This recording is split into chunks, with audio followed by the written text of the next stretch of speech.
mpulira muno mugongo nangutse ate omutwe gunkubira ddala nibadda mba nkyebera omusaayi nibagamba kati ekyo kiraga ngu oyina TB.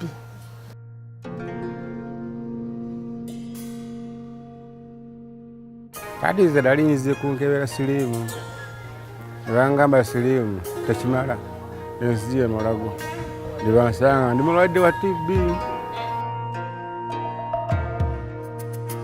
Bwe nagenda mu lwaliro nayo ekikolondolwa ne babukwata ne bangamba nina bulwadde bwa TB.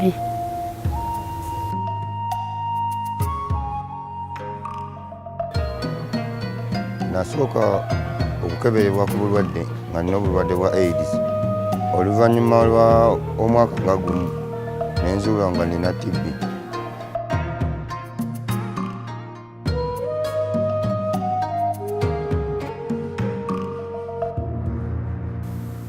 TB is a very dangerous and contagious disease. It affects people who, can I say, from high congested areas, people who are normally TB patients. In most cases, they're very poor people who cannot even afford to get a meal. When we work with these patients, we notice most of them have malnutrition, and they come in with signs like swollen feet, their feet are swollen, some of them are very wasted. In order for us to manage this TB so well, adherence has to be 100%. When you look at treatment, you don't only look at the drugs, you also look at the food people are eating. And for these particular patients, milk is very, very important for them to boost their immunity. Mulago Hospital has been providing milk for these patients, but in a way it's not been really enough for their nutritional needs. And patients receive milk every day, but they receive a small glass. That's about 250 mils. That's how we thought of looking out for other partners. Jesa, their comparative advantage is they have a milk farm. So that's how we started this kind of engagement. And so when Jesa came on board, it supplemented what Mulago had been doing for the patients, and it's been really, really good.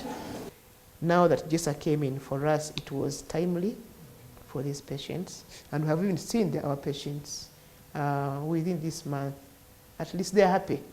I may not say that they have put on too much weight, but at least they're happy.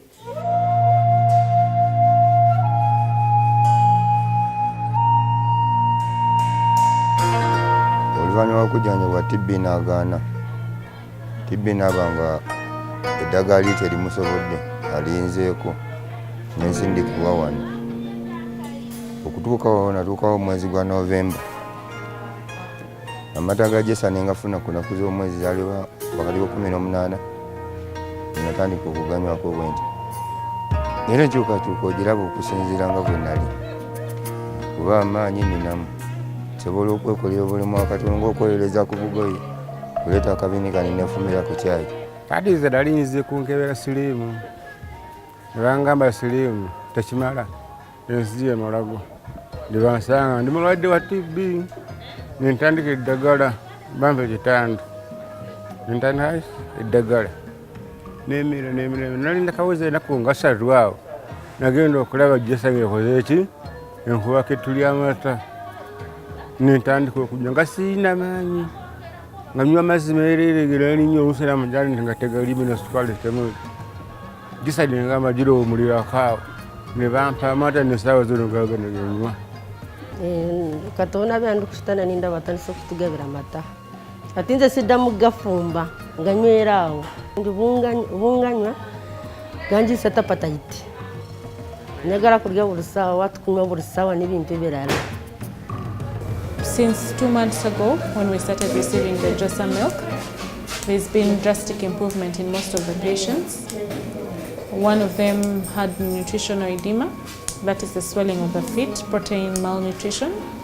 And when she began taking the milk, that was Zaitun, she improved greatly. The swelling reduced within a week, and she's begun putting on her normal weight. So she lost all the nutritional weight and began putting on her normal weight.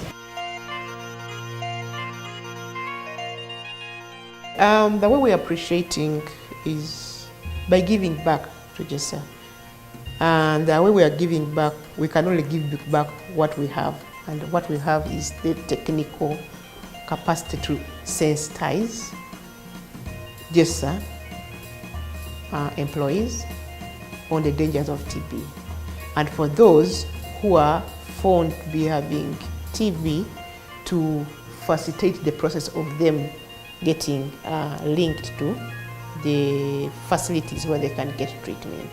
Because if we can continue sensitizing our communities, that is the first part of primary prevention. People will know, and then once they know, then they will demand health services. Twaleesa abantu bano aba TB bogereko gye muli babasomese ki TB kyeri.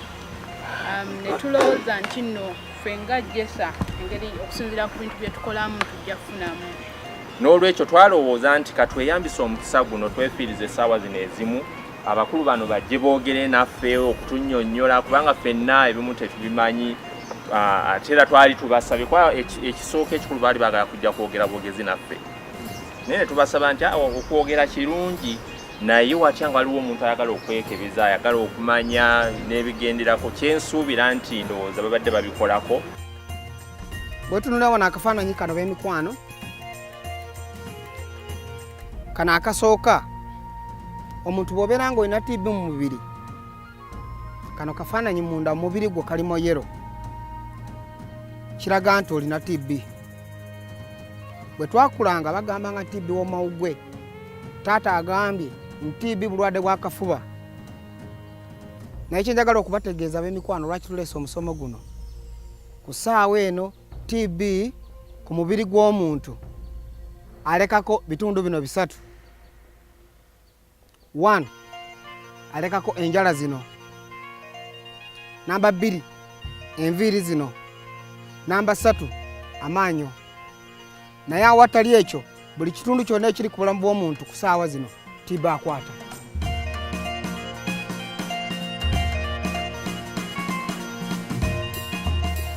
We are really very, very happy with the gesture which Jesa has given us. And we are really appealing that in the future, if we come to them again after the 6,000 liters are utilized, we will try as much as possible.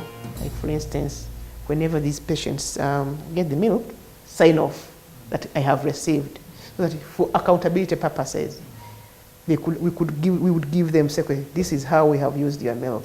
The patients are generally happy because they're receiving something they would not receive on a daily basis in their homes.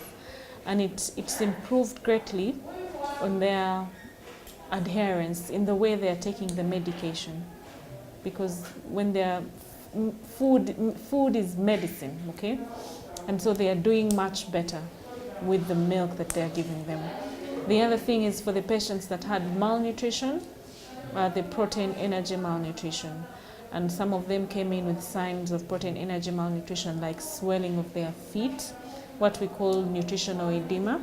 But when we began taking the Jesa milk, most of the patients, most of the edema, all the edema subsided within a period of 1 to 2 weeks. And this shows that the milk has really helped take away the malnutrition and improve their nutritional status as a whole. Manyi, ati bwe siri kye kimu nga luli. Wakwadde emiri empeke naye ng'amata kigakoze. Nze nebaza Jesa. Sina kyakola doola Jesa eveewo.